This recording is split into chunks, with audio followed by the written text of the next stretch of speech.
Class 11 ইতিহাস চেতনা থেকে গুরুত্বপূর্ণ প্রশ্ন। প্রথম প্রশ্ন, মহাভারতের রচয়িতা কে?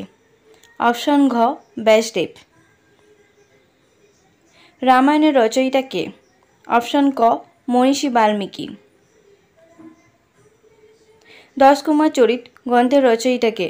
অপশন ক দান্তি। বুদ্ধচরিত গ্রন্থের রচয়িতা কে? অপশন ঘ অশ্ব ঘোষ। রামচরিত মানস গ্রন্থের রচয়িতা কে? অপশন খ তুলসীদাস। অর্থশাস্ত্র গ্রন্থের রচয়িতা কে? অপশন ক কৌটিল্য। পঞ্চতন্ত্র গ্রন্থের রচয়িতা কে? অপশন ক বিষ্ণু শর্মা। গীতগোবিন্দম গ্রন্থের রচয়িতা কে? অপশন ঘ জয়দেব। এই ছিল আজকের ভিডিওটা ভালো লাগলে অবশ্যই একটা লাইক করো।